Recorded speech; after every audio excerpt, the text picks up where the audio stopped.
As far as I'm concerned, as long as that same respect and recognition is not shown toward every one of our people in this country, it doesn't exist for me. And during the few moments that we have left, we want to have just an off-the-cuff chat between you and me. Us. We want to talk right down to earth in a language that everybody here can easily understand.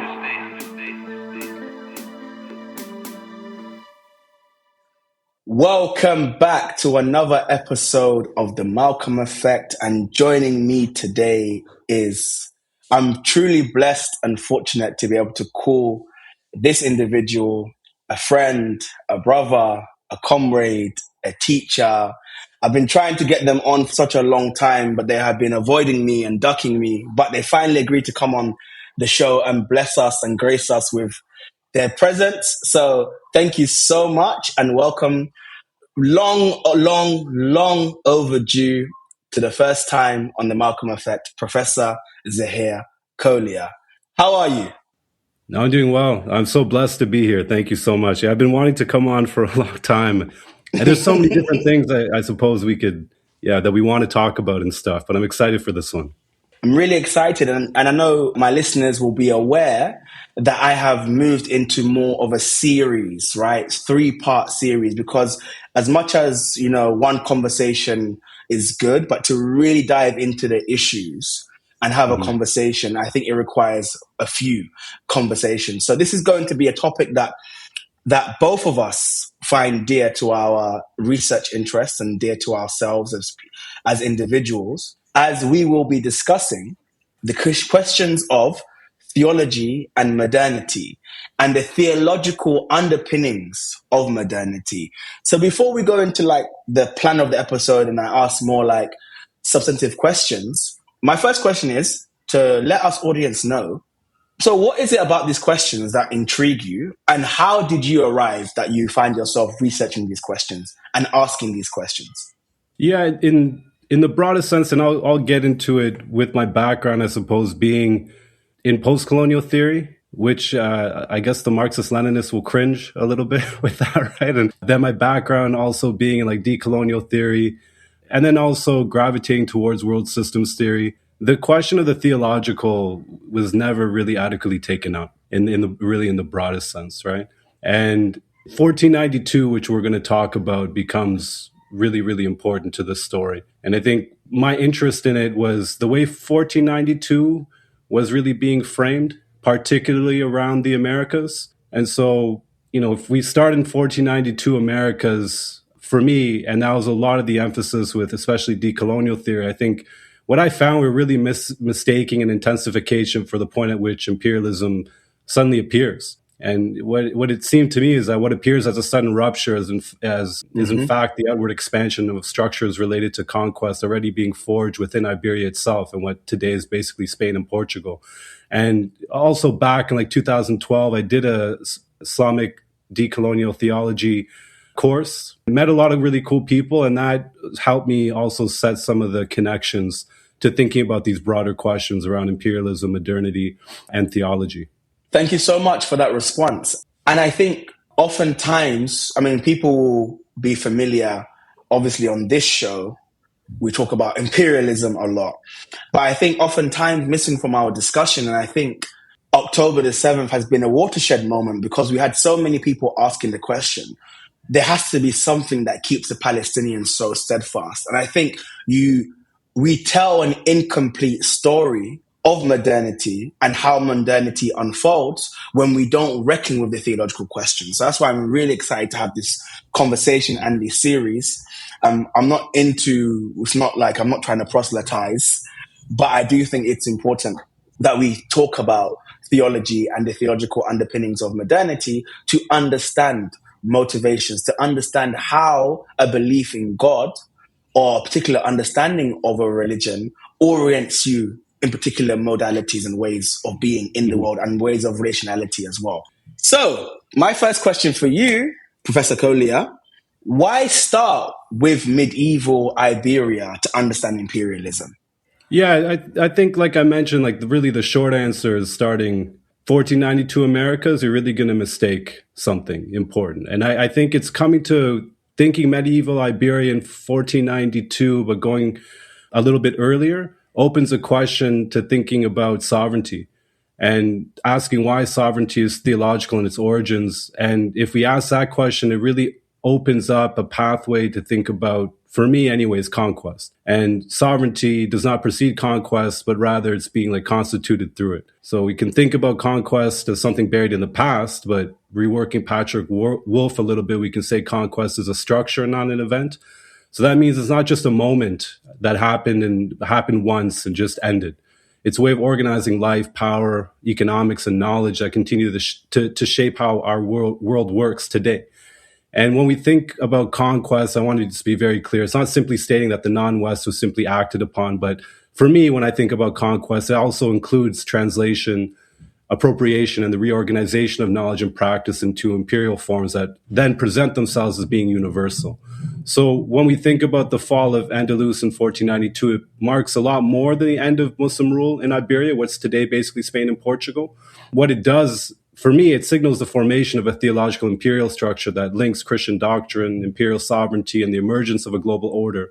And these effects really do remain with us. And I think to address all of this, like I'm hoping your listeners will be patient and you'll be patient with me, because I think before really getting into thinking about medieval Iberia in 1492, like I feel like working through several frameworks is important. So, working through Anthony Angi's work, working through ideas on sovereignty, decolonial theory, as I mentioned, and world system analysis before we really get into it. And I think from sort of that point and thinking about some of your previous episodes and thinking about Bikram stuff around imperialism and the denial of sovereignty, I think that's like maybe a good way to enter the conversation to think about imperialism. I agree. Yeah. So carry on. I was going to say, let's go into that frameworks, right? Let's go into those frameworks. So when you are approaching this question of theology and modernity, who are your interlocutors and what are some of the theories? Yeah, so entering into it, if we're going to pivot off the question about imperialism being about the denial of sovereignty, and folks can obviously listen to that one. I think for me, and where it brings us to the different frameworks and the lens to think about that, is that the question is, like, how did Europeans come to imagine sovereignty in a way that made this denial both thinkable and even necessary? And I think for a lot of folks, it's not enough just to say that Europeans simply believed that other people were inferior, and therefore you could deny other people's sovereignty, because ideas just don't fall from the sky. Like, did they just wake up one day and decide to deny other people's sovereignty? And I'm not saying Bikram makes this simplistic intervention. He goes obviously much deeper, but I think folks often, especially in some mainstream decolonial trends, will take this as an assumption. And I don't think that's enough to really just start with the notion that Europeans believed others were inferior and therefore you deny their sovereignty. And I think to give an answer like that would be something more like akin to an answer like Hegel may give, right? Like history as a pure folding of pure ideas. And that really misses a point. And I think really to understand imperialism, and it's like we have to ask like what historical material and theological conditions make the denial of sovereignty really thinkable in the first place. And so getting into the frameworks, I think it will be useful to go through Anthony Angi's work, and I think his work on sovereignty. Even before we get there, let's even have a more of a basic question for the listeners. When you say theology, when you say the theological question, what do we mean? Yeah, so typically theology will be formally thinking about like the nature of God, the existence of God, God's attributes. When I'm thinking about it in this context, I'm thinking about it not so much in that formal discussion, but thinking about it maybe more slightly as a branch of like political theology. So how religion as a concept emerges much later on, and Talal Assad's work indexes that. And it comes entwined with colonialism as well. But thinking about how theological questions, like questions about the human, the nature of even time, around the nature of the end of times, like eschatology, these things really entwine with how people were viewing political questions and different questions around human variation, connections between folks. So you have Christians encountering Muslims, encountering multiple different types of people, and the vocabularies and the lenses they use are very much structured through through Christian theology. Right. And so those questions, especially when we're looking at this particular time, we can't use a secular lens and then view backwards just to view all of these processes that unfolded from this time as just unfolding for material interest within a secular frame. Right. Or to look back at just say modern bioevolutionary notions of race and then to read it back and to say these folks were just operating through racial categories to understand sovereignty. I think one has to really account for, again, those theological questions, those religious questions about the human, the nature of life, the nature of existence, meaning. Those things become the foundation through which people are viewing the world and how they encounter difference. Absolutely. So let's talk about the story of 1492, 15th century more broadly. We see there are sets and series of processes in which Europe is responding to.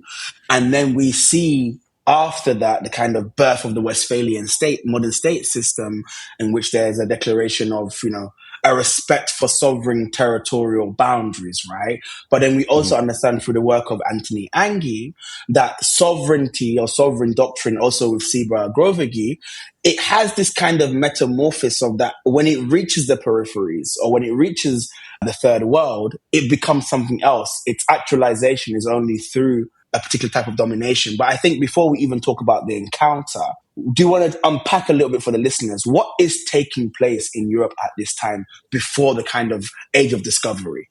So before we have the age of discovery, I think that's to work into that question about Europe being like a completely like in a peripheral situation.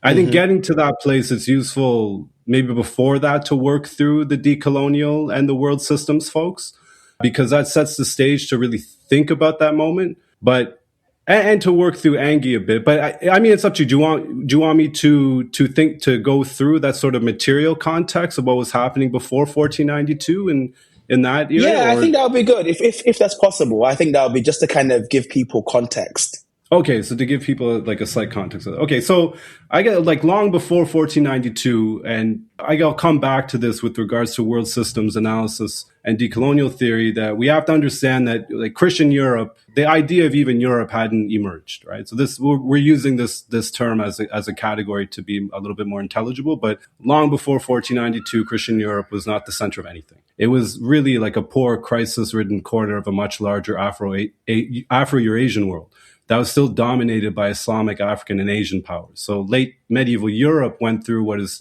described as a feudal crisis. So you had population decline, you had reoccurring famines, peasant uprisings, declining feudal revenues.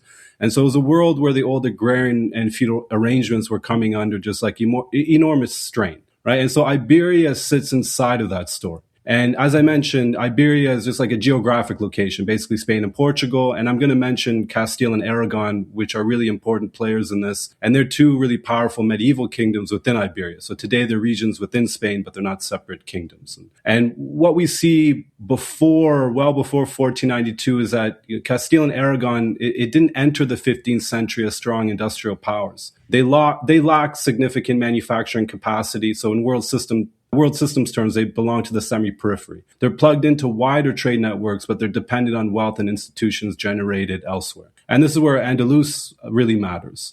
And so much of Christian Europe is basically struggling with these feudal contradictions, Andalus was tied to Sudanic gold routes. Funneling through West Africa, you had gold through what is today like Mauritania, Algeria, and it was flowing into the Mediterranean. And that gold really sustained a vibrant Mediterranean commercial economy that linked North Africa, the Western Sudan, the Islamicate, and eventually European markets. So where the feudal crisis hit other regions hard, Andalus was really at least partially isolated from this. On top of that, when we think about this sort of moment where what is understood as Europe being put in these different feudal crises and decline, we have from roughly the 8th to the 11th centuries, you have really expert Muslim horticulturalists and farmers. So we have both small and large-scale agricultural expertise, and they engineered an agricultural revolution in Iberia. And they introduced and refined irrigation systems, new crops, hydraulic technologies like animal-driven water wheels, and built really dense networks between cities and the surrounding countryside. So when the Christian kingdoms start to advance south, they're not just conquering, Muslim territory in a really abstract sense. They're really trying to solve a material problem, right? And because they're not at the center of anything, as I mentioned. And so they're really trying to target a region that has already high yield agriculture, sophisticated irrigation infrastructure, well-developed road to market networks, and key access to gold routes that connect them to a wider set of world economies. So the conquest of Andalus is not only about expelling Islam. It's really about seizing land and redirecting an existing infrastructure of wealth. When we think about that, the Christian monarchs at this time, when they start to conquer Andalus in light of this wider feudal crisis that's plaguing Europe, they have three different options that they could take. And the first one is they could learn and maintain Muslim irrigation systems and mixed agriculture. 2, they can impose Northern European dry farming techniques. And 3, they can abandon this intensive agriculture altogether in favor of large-scale sheep herding, seasonal sheep herding. And what Castile does is they really prioritize the third option. And so what they do is sheep herding becomes the really dominant mode of economic dependence in the central Meseta, which is like Spain's vast interior plateau. And so their irrigated land gets converted into pasture. And Brodel reminds us, he says, this only makes sense in the larger context of wider European crisis. Depressed wool prices, a slowdown of English exports, and a strong Italian cloth industry that really wants raw materials. So the frontier with Andalus becomes a way for the semi-peripheral kingdom to try to plug itself into these markets. So the conquest of Andalus before, when we're thinking about this, are trying to do two things, right? Internally, it's trying to transform the agrarian regime and building up a pastoral export economy. Externally, it's trying to give Iberia a way to climb out of its peripheral status by tapping into trade circuits and gold flows previously anchored in Muslim Spain. So this is where, when thinking about Andalus in the context through which why it's important, I think that's in part sort of the material basis of why and what was happening beforehand. And I think that's important, right? Because I think you're situating and locating us in, a phenomenon does not just emerge out of thin air, right?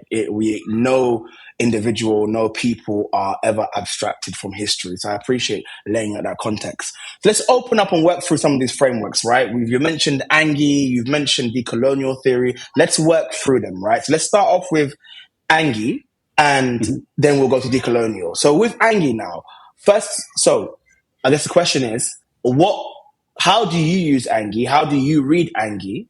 And what does Angie do for your work as well? Yeah, Angie was really the first thing that really stood out to me when I read Angie, and we'll get into it, is more how he humanizes indigenous people and how he ends up at colonial violent forms of domination through humanization, and not the typical story of just constituting indigenous peoples as subhuman, that therefore that authorizes the denial of their sovereignty and forms of violent colonialism. Right. That was one of the first things that stood out to me. And then before you carry on, why is that important for you? It was important for me in a few different ways. I think dealing and talking about some of these questions with students over the years, I think for a lot of them, when they think about colonialism, it almost has become, for a lot of these students, formulaic. And and the formula that they seem to have in mind is, you have, Europeans are characterized, or dominant strands of it get characterized through white supremacy. That then translates into a form of understanding the other, whichever group one wants to think about, as subhuman, and therefore that authorizes a form of imperialism, and they end up, exploiting labor, extracting resources, and colonizing territories. And so when students approach these questions, they often approach it with that logic, which is almost mathematical, right? And then when students then go to a solution, and this is the important thing for Angie here in your question, is that for them, a lot of the times the solution is, if the non-European is understood as subhuman, then we need to understand them as human. And I'll often have students fall on a colorblind, really liberal set of ideas, right? That if we can just understand everyone as human, I don't see color, I just see human beings, then we're going to actually unlock the key to forms of imperialism and Western domination.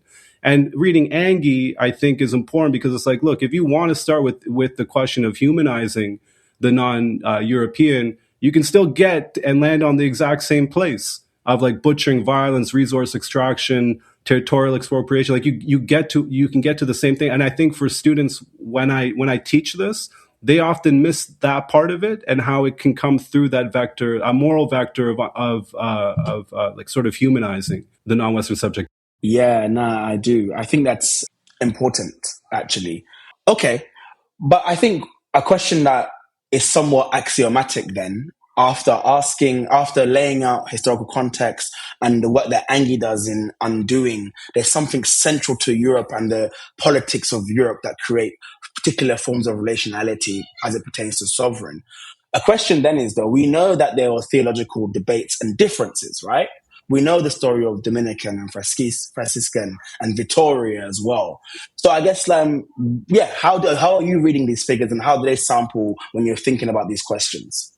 Yeah, so let me go, and it'll tie to your previous question too, right? Like, so thinking about Angie maybe questioning and how he calls into question the Westphalian sort of myth, and then to get into these questions that you're asking now, like what were some of the theological underpinnings of just say Vittoria's thought, and then how they're understanding human variation and how this impacts this notion of sovereignty and imperialism, right? And so I think like Angie shows that the usual Westphalian story, that's to say like sovereignty first, colonialism later. He's saying this framing gets it completely backwards, right? So international law and the sovereignty doctrine didn't expand fully formed in Europe, and it wasn't just applied outward. So it emerged from Europe's attempts to classify and manage issues around human variation and really fundamentally jurisdiction.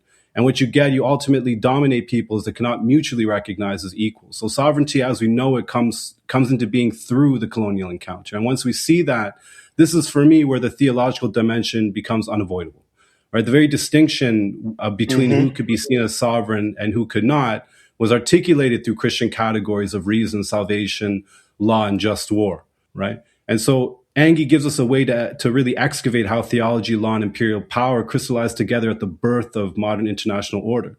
So when we think about this, the theological question, that becomes key. And Angie makes just like a really, I would say, simple but powerful argument, right? He's like, we can't understand the modern idea of sovereignty, the very foundations of international law, without looking at its colonial and, again, its theological roots, right?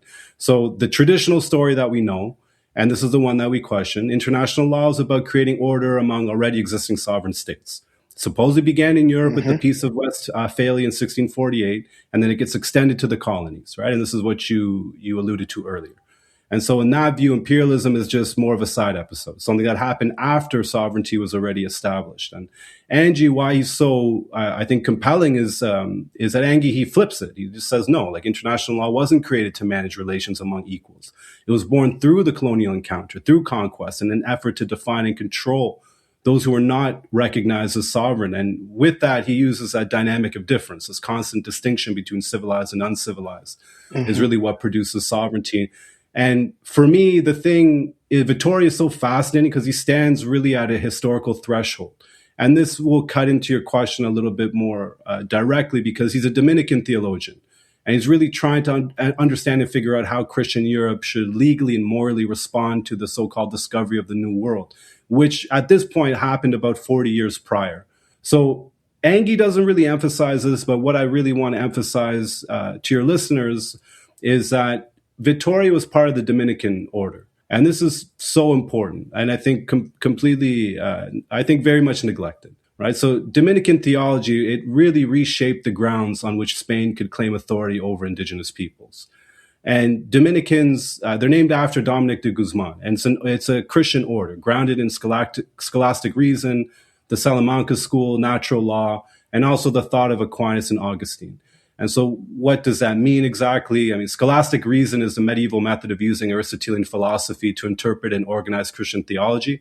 So what that means is that these Christian thinkers like Vittoria, they weren't just trying to use like preaching theology and just talking about the nature of God and you just have to accept it. They're like, look, we need to actually use rigorous logic and systematic argumentation as opposed to just this method of narrating the gospel. Right. And so this becomes really important. And this is where you get sort of that juridical focus with Vittoria that's really important. And then the School of Salamanca, it's not so much a formal school like with the manifesto, but more of, you can think about more of a movement. And it was really by a bunch of theologians trying to address really new political, moral, and legal challenges that arose around the time that they're living. So you have the conquest of Andalusia, which culminates in the fall of Granada in 1492. You have the expulsion of Jews and Muslims from the Iberian Peninsula, and they're having to use legal arguments to think through that.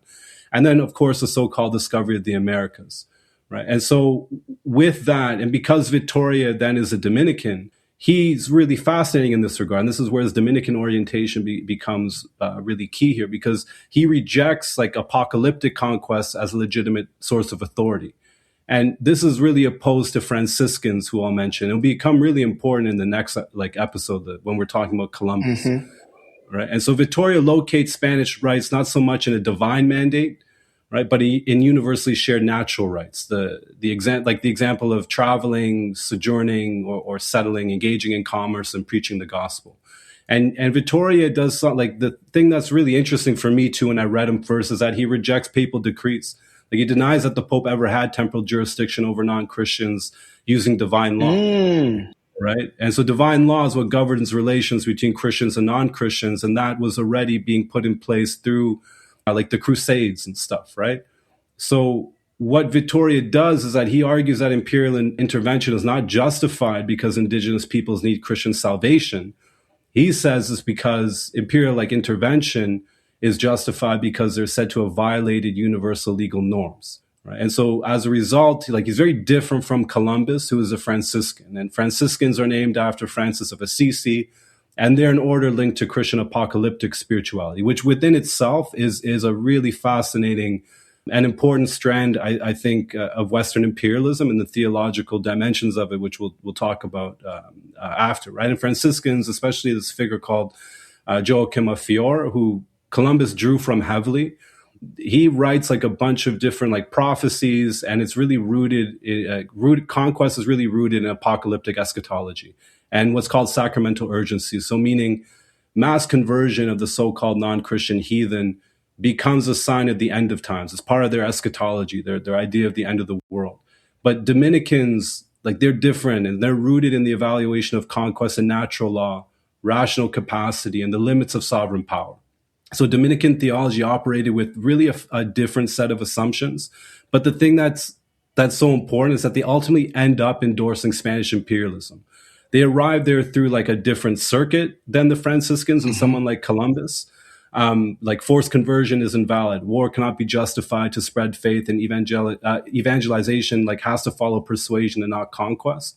And also, this is really important for understanding Las Casas, because he's also Dominican, right? And so he ends up also authorizing Spanish imperialism by, humanizing indigenous peoples. And he's often propped up, and in my classes, even in grad school, people would often raise him as a counterpoint, right? To be like, well, not all Europeans were bad. You had Las Casas humanizing and defending indigenous peoples, right?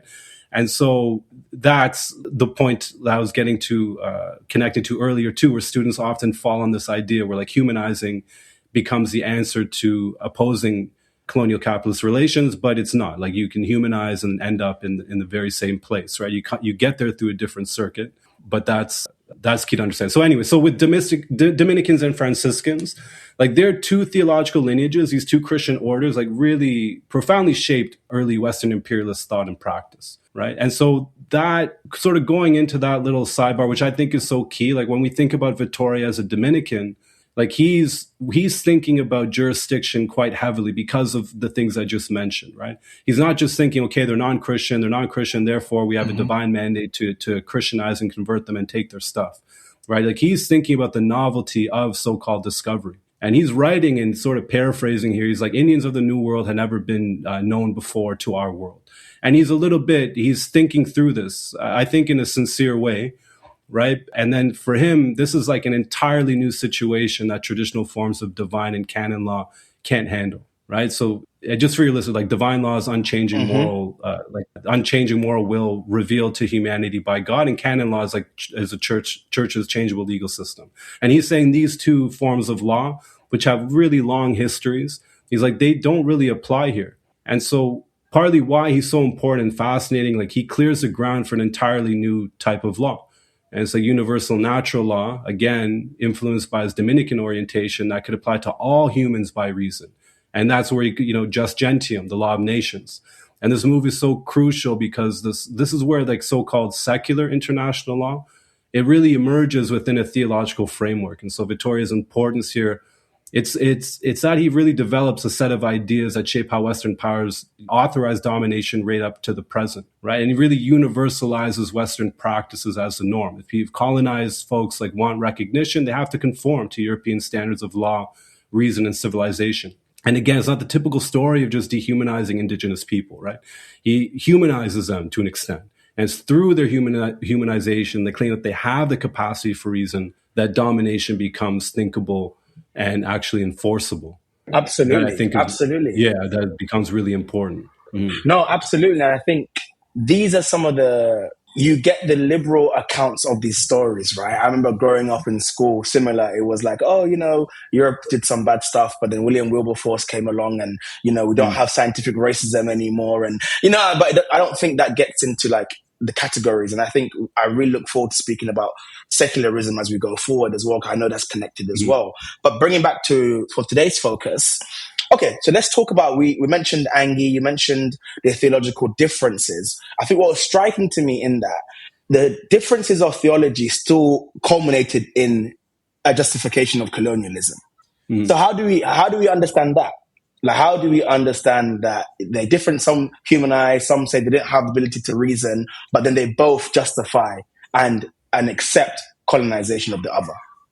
Yeah, so like with Angie's work and looking at Vittoria in particular, right? He's saying, okay, he insists that they're human, that they possess reason, and this is precisely why they're bound by jus gentium, or the law of nations, right? And because they have reason, they have to allow the Spanish to travel, sojourn, trade, and preach the gospel. And they're reading this through, like Vittoria and others are reading this in relation to the account of Noah's flood. The flood and Noah's Ark, and the idea is that the violation, it would be a violation not at those times not to allow others to travel and trade and sojourn.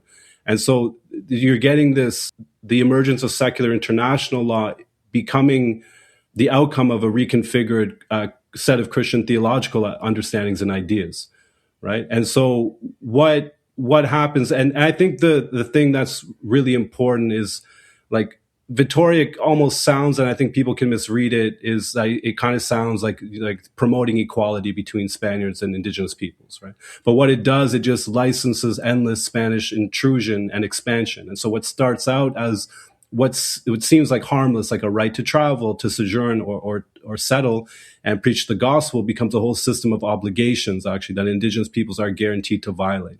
And if they resist, and this is what's really important, they violate universal law. Any act of resistance becomes an act of war. And so that's where it's a no-win situation. So to give it a more concrete example, Vittoria says, if a community tries to keep outsiders out or expel them once they've entered, that act alone counts as war. So any indigenous attempt to resist Spanish presence, no matter how, just say reasonable, automatically becomes aggression. So, and once resistance is framed as aggression, Spain is justified in defending itself. So every encounter becomes a pretext for retaliation. Every act of so-called defense expands Spanish control. And this is like the parallels here with Palestine are so clear, right? It's like resistance gets framed as aggression, and then you have Israel justified in itself, and it becomes a moral actor in defending itself and further encroaching on Palestinian land, right? And this is where like the ties back to these questions become so important. Like this is where that sovereignty doctrine takes place, right? And with that, like even the authority to declare just war, which becomes a defining mark of sovereignty, saying like indigenous peoples can never legitimately wage war. They can never be sovereign. And this is theological. Right. And yes, like is a sovereign's belief. And you hear it, right? How do you make an account? How do you have an account of when you hear things like Amalek, right? Those from the Zionist entity are saying things like, we must strike Amalek. We are the children of light and they are the children of darkness. And this war is in defense of quote unquote Western civilization. And I'm saying to people, believe them when they say that, all right?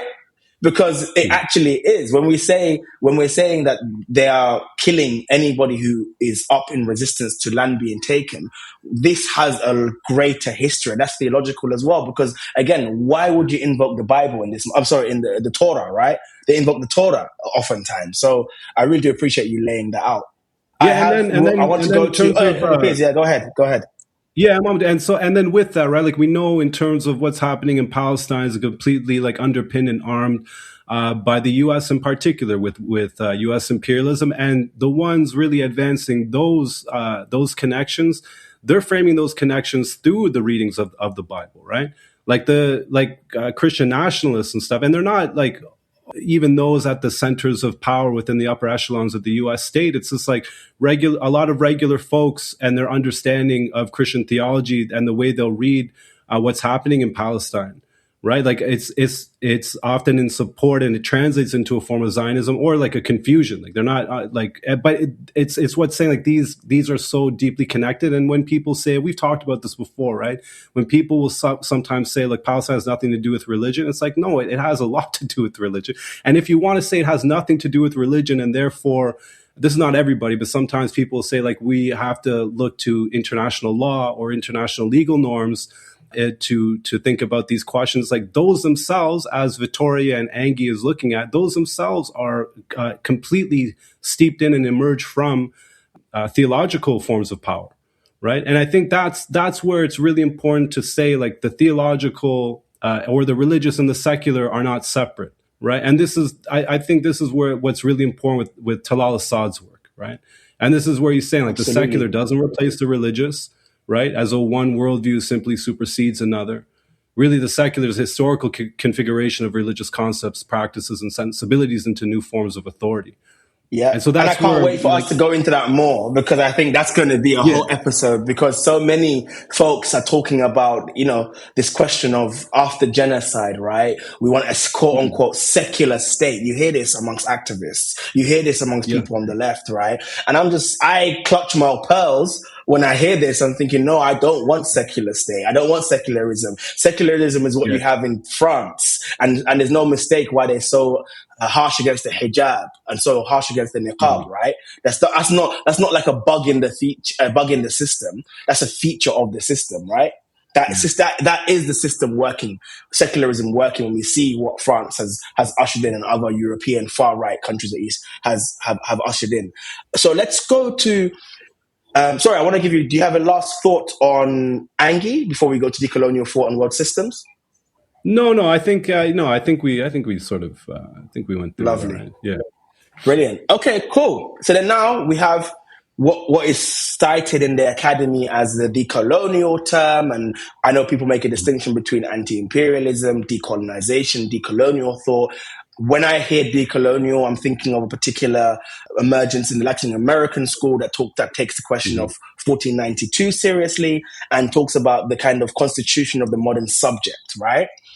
And then when we talk about world systems, we're talking about Gunda Frank, we're talking about Samira Amin, we're talking about Arrighi and Walter Rodney and others, right? And it's also important that a lot of these, and Wallerstein, right? It's also important to note that a lot of the time when they're talking about world systems, just a point of knowledge, they're looking at the world from the vantage point of Africa as well. I think that's also important just to say when we think about the kind of what underpins and undergirds world systems and how it was made possible to emerge, right? It was from looking at history and the world from the vantage point of Africa.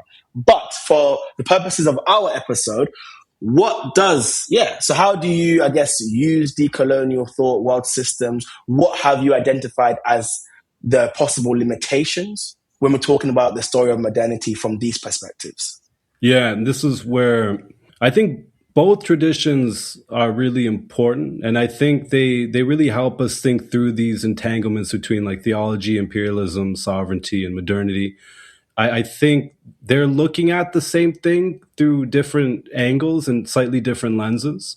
And I think both traditions really help us unpack how power really operates through long durations. I think that's really key. So how categories like the human and sovereignty get made and remade, reconstituted, and they both really help reveal why the patterns set in motion before and after, like the discussion we had in Victoria, still shape the political order we live in today. And I think, though, at the same time, is when I read them, and folks that are really deep into either one of these traditions or both, is, I mean, it takes a long time to work through them. Like, you listed a whole bunch of authors, right? Working through any one of these traditions, you can spend your No, whole of life. course, I didn't. I never said to. Yeah, we could never. That could be a whole encyclopedia, right? Working through all these people. But I think just to kind of, I guess, point it down a little bit or bring it down to our discussion, or how. Yeah. So how does it kind of feature in your work, and how do you use these figures in trying to tell the story? Yeah, and I think part, like what you said, was useful, and listing like all the range and the wide spectrum of them, and then try to maybe like boil it down to some of the key features. And I think through my time working through them, my confusion in working through them for a lot of times is I kept thinking like, well, how do these theological sorts of questions and forms of power impact these processes, right? And I never thought, I didn't think either of them really took them sort of properly into account. So let's start with them. This is what you like sort of were asking, right? So decolonial thought, we can start with that. And so in its broadest sense, the tradition looks at how colonialism didn't just seize land, right? It reorganized knowledge itself. The knowledge question, or what's called like the epistemic question, becomes really important to decolonial folks. And one of the key figures for me is Anibal Quijano, and he called this the colonial matrix of power. So the notion of coloniality that he emphasizes is that there's no modernity without the colonial matrix of power, or what's called the CMP, and that corresponds to a global epistemic hierarchy. So that means we like the privileging of Western ways of knowing, being, and governing, while making everything else seem local and particular, right? And so a concrete example of this would be like, Malcolm's work and Fanon's work may be located in the Black Studies section of a library, but not in the philosophy section, right? It's seen as particular. Right? It's not seen to be universal in the same way that like you'd see Hegel or Locke or Plato. Mm-hmm. Like you wouldn't see them in a very particular strict section necessarily. They'd be in like philosophy, right? But seen as completely universal. And that's part of what decolonial folks are trying to think about. Like, how do different forms of thought get particularized? And how do others and other worldviews, in particular Europe, their worldview comes to stand in for the universal? And so another important figure here is Enrique Dussel, and there's many others, but Dussel is important. In his book, in the Inventions of the Americas, he argues that 1492, the so-called discovery of the New World, and you alluded to this, it doesn't just mark the rise of European colonialism, but the birth of modern subjectivity itself, right? And so he shows how Western man comes to see himself as the center of the world, economically, politically, even spiritually, through the colonization of the Americas. And so when he says that 1492 is not a discovery, but an invention, he's making, I think, a really important point. Like the modern European I, the self that says, I think, I reason, I rule, was born through conquest. It's through the colonial encounter.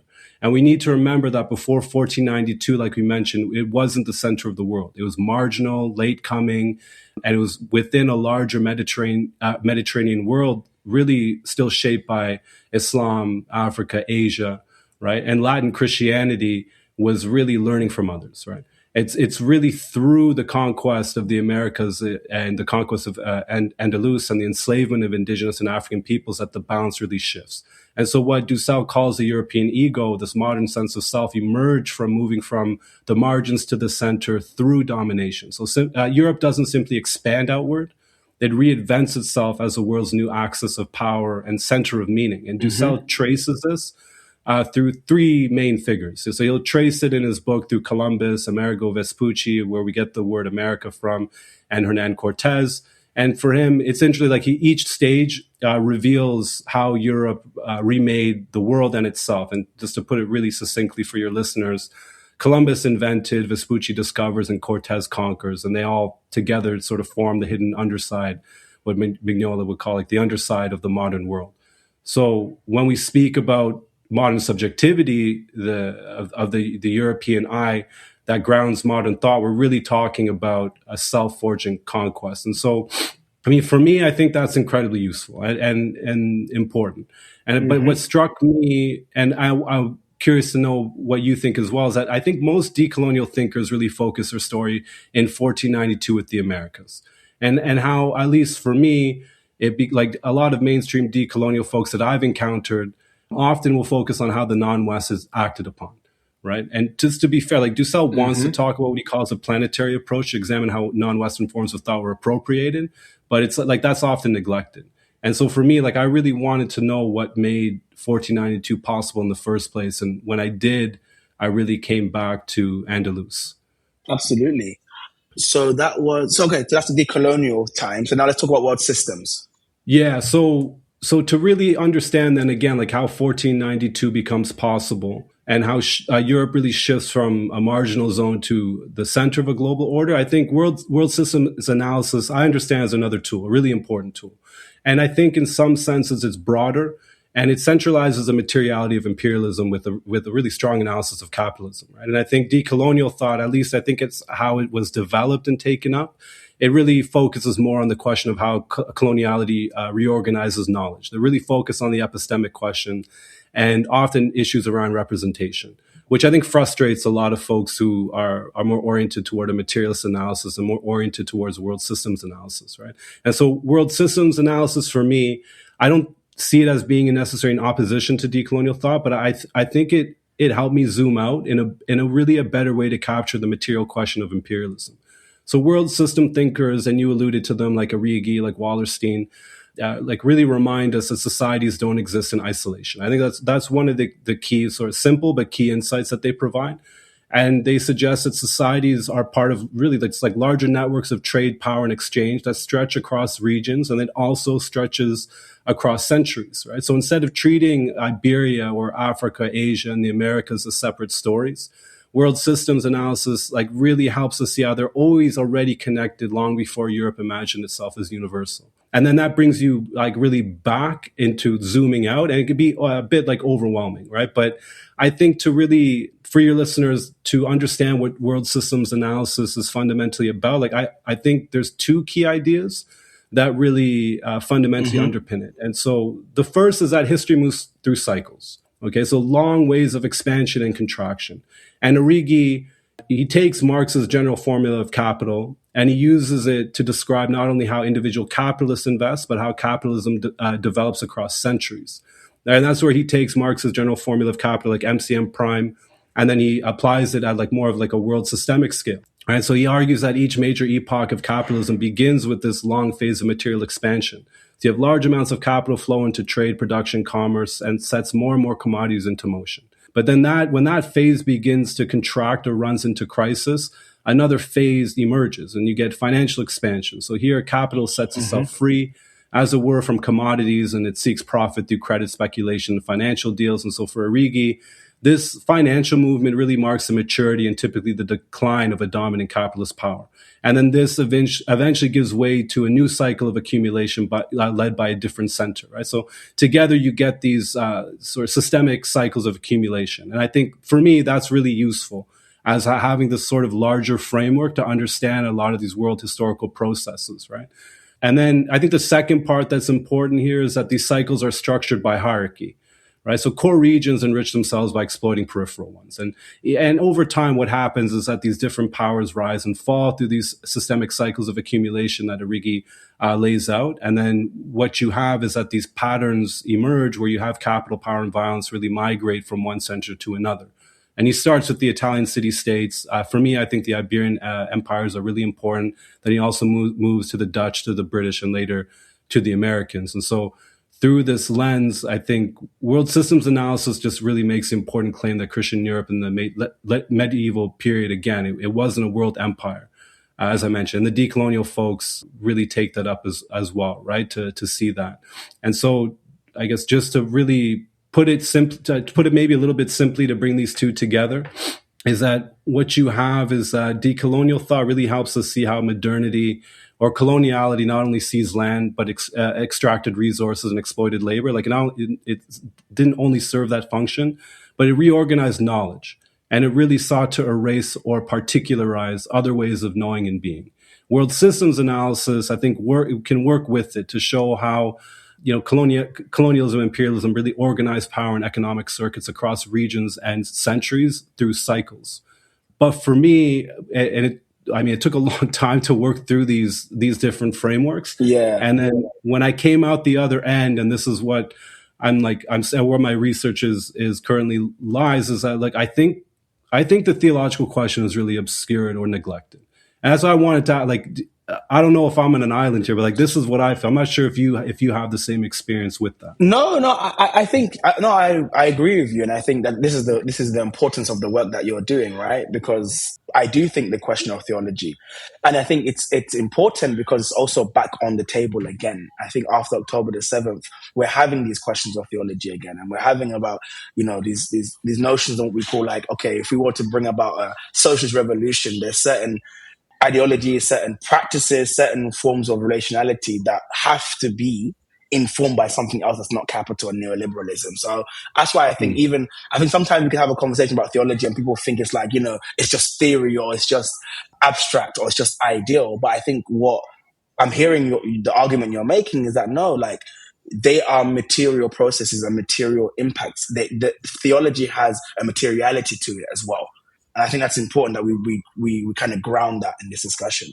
But then you've worked through this, and then theology is missing. So why is theology missing in these accounts?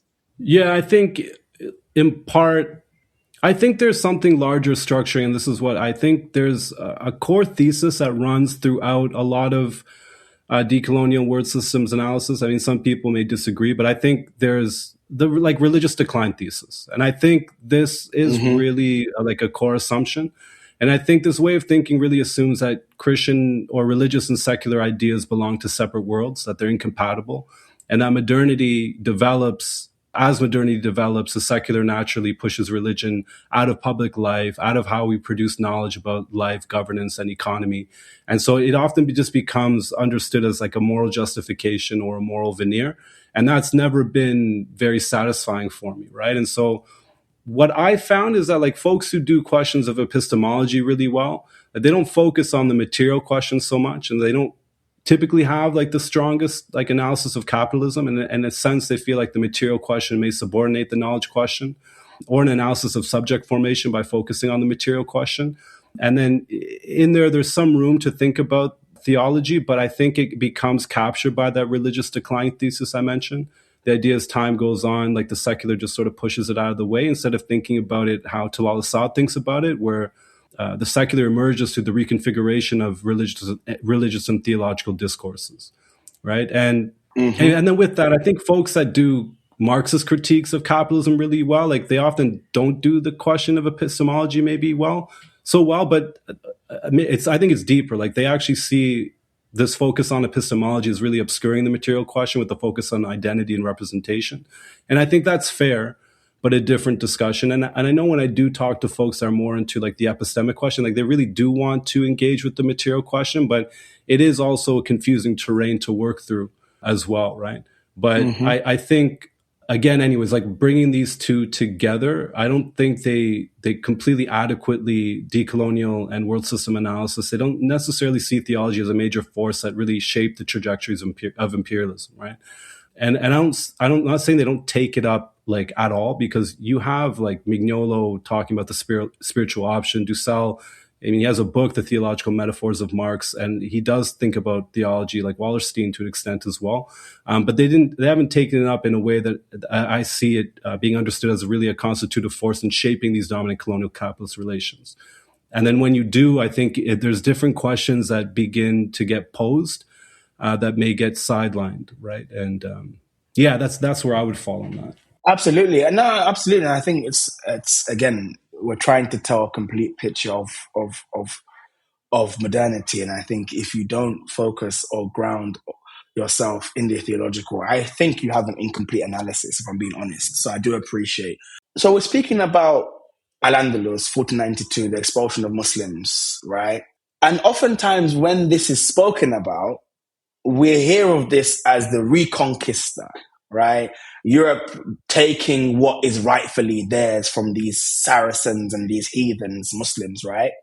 And I know in your work and how you understand it, this is an invented term, right? That comes quite later. So I guess my question is, why? Two questions. Why is Reconquista historically false? And how does dismantling this myth change our understanding of Spain?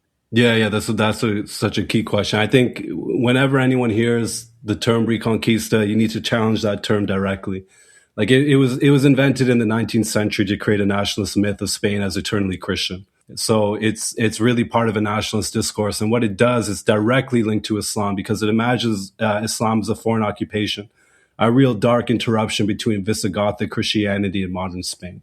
And that's not at all what happened, right? And when you reframe it and take it and contest the Reconquista framework, you get a different telling of the story, right? So what actually happens when we look at this through a different lens is that, for 3 centuries after Rome's collapse, the Iberian Peninsula was ruled by what's Visigothic tribes, which basically like plundered through Europe from Germany and settled into the region. And in 589, the ruling elite, this is really important, they abandoned Arian Christianity. And Arian Christianity is a Unitarian theology that denied the Trinity. And so when King Ricardo embraced the Nicene Creed and imposed Trinitarianism and formed a Christian kingdom with Toledo in its capital, it was really huge, because what it did, it aligned the Visigothic kingdom more closely with the broader Latin Christian idea. And so when, like, going back to that nationalist myth that emerges in like the 19th century, what's being done is an attempt to link this Western Latin Christian tradition with the Visigoths, and with that their incursion into the Iberian Peninsula, right? And again, when they were Unitarian Christians to begin with, right? And the thing that's important too in the theological valency of this is that, like, there was already Jewish communities living within the Iberian Peninsula, right? And the Visigoths, like, they were brutal. Like, they denied their religious rights. Tens of thousands were forcibly converted to Christianity, and those who didn't were sometimes sold into slavery, or with young children, I think usually like around 7 years old, would be raised as Christians. And you have a series of different edicts in like the 690s that outline that articulate some of these things. And there's reports too of the Jewish communities revolting around 17 years before the Muslims even arrived, right? And so with this, yeah, go ahead, Mamadou, sorry. No. I was just agreeing with you, and I was just saying that, yeah, please carry on. Oh, okay. Yeah, so when Tariq ibn Ziyad and his Berber army crossed the narrow strait in 711 from Morocco, they didn't like come in and wipe out a civilization. Like, there's a fundamental transformation. So this is where, again, contesting the notion of Reconquista, because it assumes that when the Muslims came in 711, that this was within itself a conquest. And this is where questioning that becomes really important. And what we see from the historical records, that really Islam spread through gradual conversion and political integration. It wasn't through mass invasion or forced conversion. So Andalus was really a fusion between Arab, Berber, Visigothic, Jewish, and Hispano-Roman peoples. And it became one of the most important centers of knowledge at the time. You had paved roads, hospitals, libraries, irrigation systems, translation schools. You had expert farmers and horticulturalists that I mentioned before, like the Moors, as they were known, introduced novel agricultural techniques, introduced new crops like sugar, rice, lemon, silk, and coffee. And under the later Cordoban Caliphate, under like Jewish communities, like they experienced a remarkable flourishing. This was the time when you have like the Jewish Enlightenment. And so many Jewish people had like prominent roles in Muslim courts, including Samuel Haneged. And he was a poet and influential vizier of Granada. And David Wasserstein points out that the greatest Hebrew poets of the Middle Ages, Judah Halevi, Ibn Gabriel, Moses ibn Ezra, they're all Iberian. And major Jewish thinkers such as Yehuda Halevi, and he's the author of the Kuzari, and Maimonides, who wrote the Guide for the Perplexed, they produced some of the most important works of Jewish philosophy in this period, in the Iberian period under Muslim rule, right? So when people talk about the so-called reconquest or reconquista, it's like a deliberate erasure of this truly multicultural Islamic past, right? It's a real theological rewriting of history to claim purity and continuity. Right. And Charles Erskine, he wrote like an interesting book. It's like On the Feeling of History. And he's talking about the Iberian Peninsula. He was a student also of Talal Asad.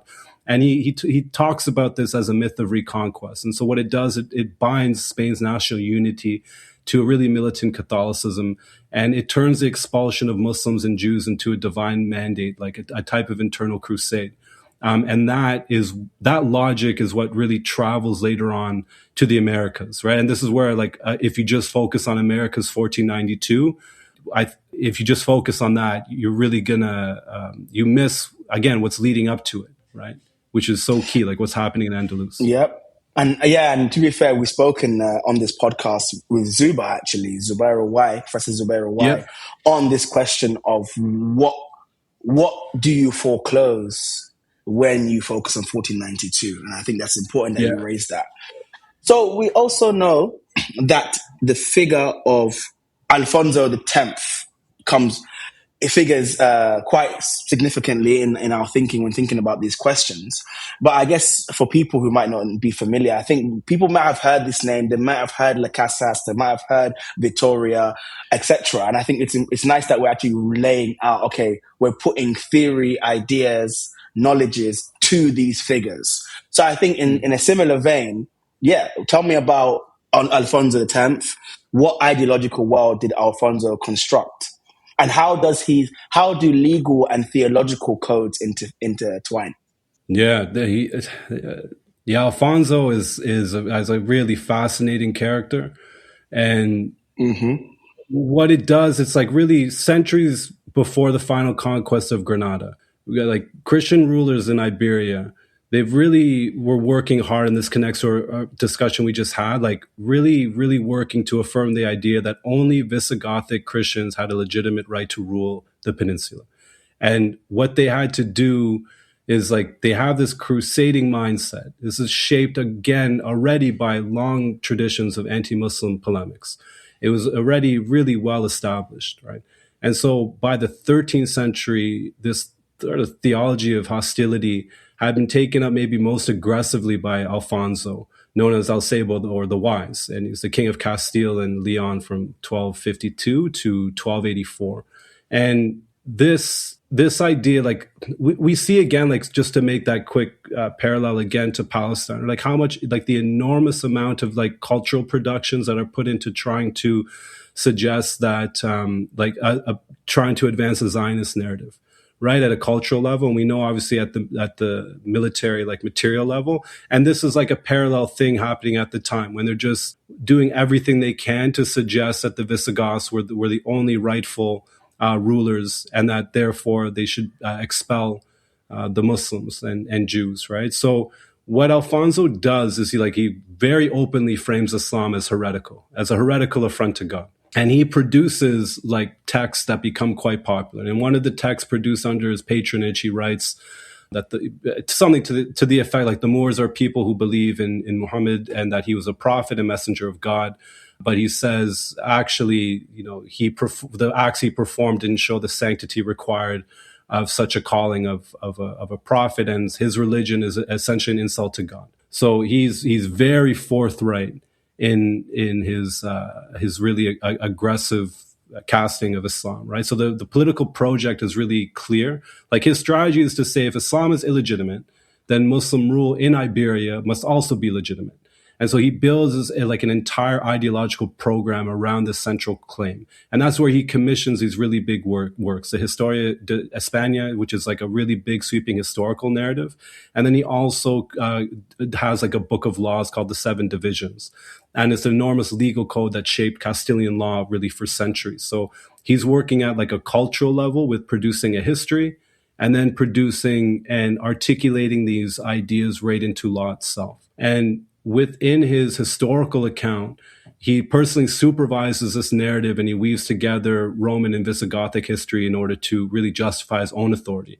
And he traces Spanish history from Noah's time to our own. And so this is what he's suggesting. He's recounting the Greeks, the Carthaginians, the Romans, the Vandals, the Visigoths, and then finally the Arabs.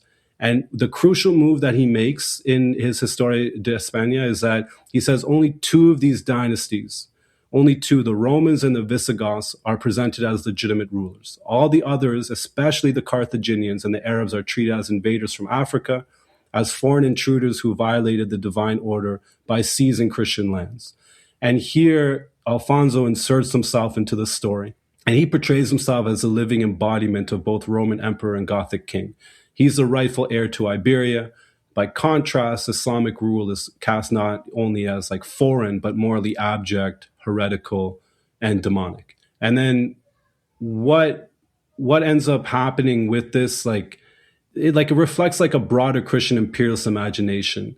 And what it's like, the the way this a particular form of Christian imperialism, I suppose, interpreted other religions, it's like Nelson Maldonado Torres, he says, like, Christianity often reduces Judaism to rigid legalism, right? And then Islam is reduced to pure violence. So what happens, you flatten out these traditions into these really one-dimensional characters, and he calls this a misguided phenomenology of religious experience, right? So in medieval Castilian thought, Judaism and Islam are not seen as rival traditions, but as corruptions and like even religious pollutants, right? And so he really, what he does is he directs like just an incredible amount of vitriol, particularly at Prophet Muhammad.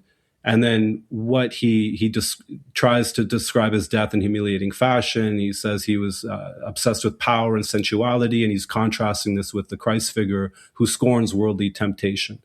And so what this does is that he's trying to say if like Muhammad is a fraud, then Islamic rule in Spain is fraudulent too. And it's not only at a cultural level, and you can see the strategy, right, Mamadou, like where the way he's attacking it in a very particular way to create a particular cultural narrative around it, right? But what he does, he goes even deeper. Yeah, and he goes deeper, right? Because then in his book of laws, he takes those larger discursive or cultural ideas around Islam, and then he codifies it as both a type of military danger and like bio-religious threat. And so what it does, it ends up really culminating into laws around conversion and apostasy. And so 5 out of the 10 laws in this section deal with Christians who convert to Islam. And they could lose their property. They could be put to death. And then even after their death, they could still be accused 5 years later, up to 5 years later. And for those who convert to Islam and repent and return to Christianity, they face permanent civil like disabilities. They can't testify in court. They can't hold public office. They can't inherit property. And then sexual relations was another massive concern for him. So the idea is if a Muslim man slept with a Christian virgin or a widow, he would be stoned to death, and then she would lose half her possessions. If she was married, they would both be stoned to death. They'd both be executed. Yeah, but if a Christian man slept with the Muslim woman, there was no penalties. So the absence of legal punishment signals that such relations were tolerated, if not encouraged, right? There's like a clear asymmetry here, right? And what you have in this particular set of laws and ideas is that Christian women's bodies are guarded as the boundary of the community, and what he's setting up, and Muslim women's bodies are not, right? And so what you have is Islam being defined as an existential like enemy and position Christian Castile as the agent of divine restoration, right? So the idea where it comes at a cultural, then into a legal language becomes important. And his idea of like invasion by diabolical Africans, especially like sets the stage for the triumphant return of Christian kings and the conversion of mosques or masjids back into churches. And this becomes a really important symbolic reversal of Islamic rule, which I saw when I was in Granada, in that decolonial Islamic theology summer course in Granada around 2012. Like you go into all these different churches and there's these really very violent histories, right, where they're built off the ruins of masjids and stuff, right? Yeah. Absolutely. I think that was brilliantly said, actually. Thank you for that. So we speak about different theories and understandings that privilege and place primacy on 1492 as inaugurating a particular modern world system. That's how it's taken up, at least. My question is to you, and I know it's quite broad, so you can take it in any direction you want. And the final question for today would be, what does 1492 signify for you, and has it feature in your work, and what goes into, or what constitutes or precipitates 1492?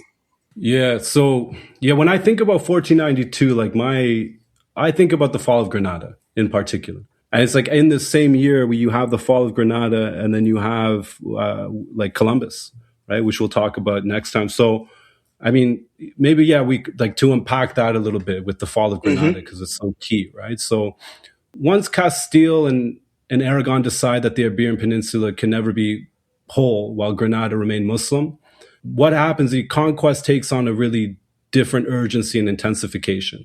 So by the mid-15th century or so, it had become really like a political, military, and deeply theological project. And then the two figures, Ferdinand and Isabel in particular, they frame it as a divine mission, something that will restore Spain, unify Christendom, and cleanse the land of what they described as the last remnants of Islamic rule. And so they go full throttle, and the final war begins really in 1482 with the capture of Alhama. And so for your listeners, Alhama was a key fortified town near Granada that controlled key routes into the kingdom. And when they captured in 1482, this really cuts off Granada from like really the rest of the different principalities. And it was a sign that things were quite irreversible.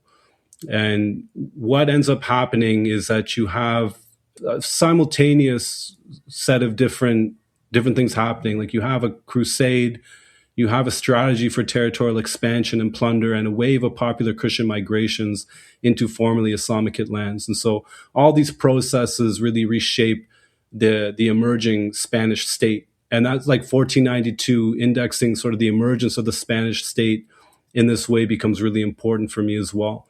And so with the rise of these different armies and the rise of a nascent state, there's a real huge push also for religious reform. And this is where I think a lot of listeners would be at least aware of things like the Inquisition. And a central figure here is he's a Franciscan as opposed to a Dominican. He's a Cardinal Francisco Jimenez de Cisneros. And he was Archbishop of Toledo. He was the Inquisitor General. And he really embodied sort of how theology and power fused together in late medieval Spain. And what he does, he really intensifies conversion and doctrinal purity, and he really targets Jews and Muslims through new catechism, surveillance, coercion. And this is really fascinating for many different reasons, because it has like an interesting backstory, because for centuries in particular, Jews in Spain, they held really important roles in finance, commerce, and administration. And what happens around the 13th and 14th century and onward is that their status really declines really sharply. And part of this was tied to economic crisis, right? But much of it grew out of Christian anxieties around money lending, right? So the church, and a lot of people don't know, is that the church really banned Christians from charging interest, which is something fundamental like in the Islamic tradition, right? And they rooted this interpretation in parts of Luke. And it was reinforced in church councils. And so what happened is that a lot of Christians were really relying on Jewish moneylenders. And this is where you get this, like, partly all these stereotypes emerging around Jews, right? In Europe in particular. And then you get like this first caricature of like the stereotypical Jewish person with a hook nose showing up in like 13th century in an English tax receipt, I believe, right? So it was the Christians like using them in this way, right? But what it did is that their dependence on them, because Christians were using them as money lenders because it was theologically sanctioned in their eyes, it turned into like deep resentment and violence, right? And so by the 13th and 14th century, you have like massive riots and forced conversions spread across Castile. You have like synagogues destroyed, and you have these things happening. And then what you have is they force them to convert, and these converts are known as conversos. And they often rose in really high political and even ecclesiastical positions in the church. But it really, and this is going to be really important when we think about Las Casas, there's this like really this fear in the air about these false converts, that people just converted just to save their own skins, but they're working against the dominant sort of political order. And so the Muslims, they end up facing something very similar. And so there's the same thing. What you have is this deep suspicion and fear of Muslims already nurtured, like I mentioned, through years, Crusades, Alfonso, etc. And what you have after 1480 is you get the Spanish Inquisition. And they really turn their attention to conversos, which are the Jews that converted, and Moriscos, Muslims who converted. And they accuse them of secretly practicing Islam and Judaism, right? And so the thing that's important, I think, to clarify is the jurisdiction of the Inquisition was really reserved for Christians, and it punished heresy and apostasy. But its main function was to go after these what were called like crypto Muslims and crypto Jews, and they also even went after some Catholic mystic orders. So when they're doing this, a lot of decolonial folks will often read around this moment. So like the doctrine of purity of blood, or limpieza de sangre, is that you have this purity of blood discourse. And so some decolonial folks would be like, this is the origins of modern bio-racism. And I don't think it was. Like, what it really was to distinguish old Christians from those with like Muslim and Jewish ancestry. So it wasn't racial in a modern biological sense. It was like genealogical, linking Christian identity to the Visigoths and their Latin heritage, right? But it had really, really, really brutal consequences. And so just sort of to round out like the importance of some of these things that were happening when Ferdinand and Isabella enter Granada, right? This is ending nearly 8 centuries, right? Like 800 years of Muslim rule in the city. And that same year, they issued the Edict of Expulsion, ordering all Jews to convert or leave Spain. And so you have maybe like 150,000 to 200,000 Jews were expelled. More were converted, and those who fled, and this is really important, like they were welcomed in the Ottoman Empire, and the sultans recognized their economic and intellectual value. And others dispersed across North Africa and Southern Europe. And the ones that went into Southern Europe, like they just they just faced continued expulsions and forced baptisms as opposed to what they faced in Ottoman Muslim lands, right? The thing that's really interesting too is Jacques Derrida, right? Like he traces his lineage to Andalus, where his family eventually ends up in Algeria. And this really shapes the method of post-structuralism, which has come to have like a really huge influence on post-colonial theory. And then a lot of decolonial Marxist folks like love to hate post-structuralism in particular, but like it has this really interesting backstory, right, to it. Don't worry, Z, that will be another episode in which we discuss post-structuralism. That'll be another I can't one. wait. Yeah. That'll be another one. We'll do one on post-structuralism. I think the way you explain it is, I think you were describing me that I have a bit of a antagonistic relationship to it. But when I've heard it from you, I think you might have semi-converted me. So sometimes I'll bring it up for fun too. Like with some Marxists I know, I'm like, oh, like you want to hear about post-structuralism, and I'll see their face literally like cringe up. No, but sorry, I cut you off. Please finish your point, and then please, I want to, in the last couple minutes that we have left, please finish your point, and also, if you want to leave listeners with like 3 or 4 things that they take from this episode, what would they be? Yeah. Okay, cool. So talking about, you have this, what happened to Jewish folks in Iberia, and then they get expelled. So thinking about what happened to Muslims, right? So Cisneros, this figure that I talked about, he was like really frustrated with what he saw as slow voluntary conversion, right? So he orchestrates mass forced baptisms, and he boasts of converting thousands in a single day.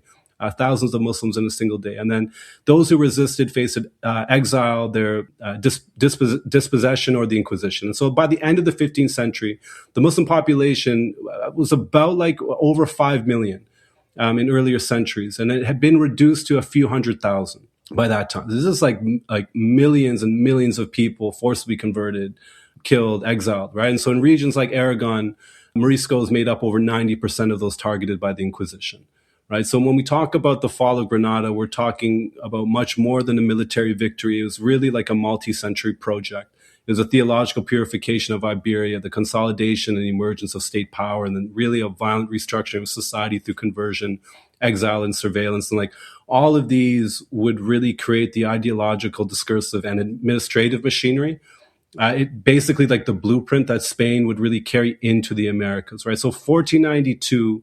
What happens is like it's not the end of one history. It is really the blueprint for what comes next in the Americas, right? And that's where, when I say like reading decolonial folks and the way in which it just like Americas just sort of pops in as this key moment, which it is, I don't think you could really quite grasp the importance, the theological character of it as well, without really understanding what was happening beforehand, right? And then I guess just like really briefly, there's a few other things, like 3 months after Granada fell. So this is in 1492. This is in April, right? The crown signs the capitulations of Santa Fe, granting Columbus like these extraordinary privileges for westward voyage. And a few months later, he sets sail in October. He lands in what would be known as the Americas, right? And what he called like the Indies. So for Spain, this is like not a break of the past. Like this is an extension of a sort of crusading imagination. And the thing that's really interesting is that Spain was actually going to go what they wanted to do is they wanted to push their like crusade across into North Africa. And their goal initially actually was to outflank Islam and secure the southern flank of Iberia and extend Christian rule into the Mediterranean, like into Morocco and North Africa. That was what they were going to do. And they actually launched a whole bunch of different expeditions. And it looked like in a moment in history that North Africa was going to be Spain's like next frontier. And then that changed like dramatically, because once the news of Columbus came back to the crown, their entire geopolitical horizon completely shifted. Like the so-called New World promised like so much, I guess, more. Like North Africa for them, it promised prestige, but not that much wealth.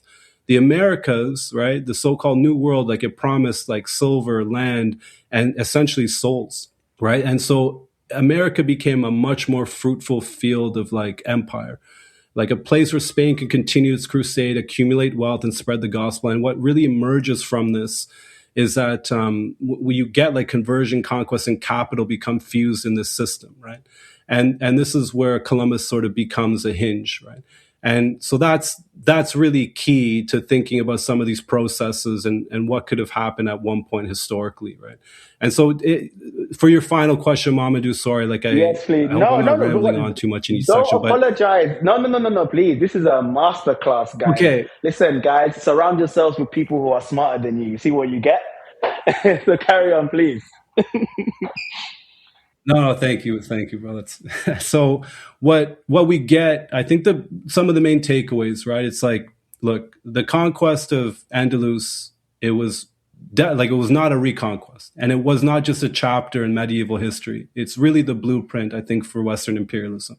It taught really like Europe how to conquer in God's name and how to fuse salvation with sovereignty, and that logic, it really didn't stop in Granada, right? When we're talking about the fall of Andalus and the expulsion of Muslims and Jews from Spain, like this deeply theological. And when they expelled particularly the Muslims from Spain, like they expelled all of their expert agricultural expertise. And that's what Dussel and other writers and also Wallerstein say, like Spain completely, it gets short-circuited its ability to develop as an industrial power. And we'll talk about that sort of next time in the next podcast, because the expulsion of these different communities, it wasn't just like in terms of its anti-Islamic and anti-Jewish character. Like it did something like fundamental to its economy, right? And its place within the emerging world economy, world colonial capitalist economy, because Spain ends up completely falling behind, right? And so we'll talk like all the consequences of this are just really quite profound and major. Yeah. No, but I think this is a great introduction. I know it's for the listeners, I know it's a longer than usual episode, but I think given the kind of complex nature of these histories that we're marshalling, that Professor Zahir Kolia has marshaled, required this length of episode. But I will end it here. Okay, I know we have number 2 and 3, but I think you laid out a brilliant introductory episode to our topic. So guys, I would highly recommend engaging with Professor Zahir Kolia's work, which you will, and I get to know him. Please check him out online, check what he's written as well, and then you'll be hearing more from him. So thank you once again, Professor. I look forward to speaking to you again, and take care. Thank you so much. Appreciate it.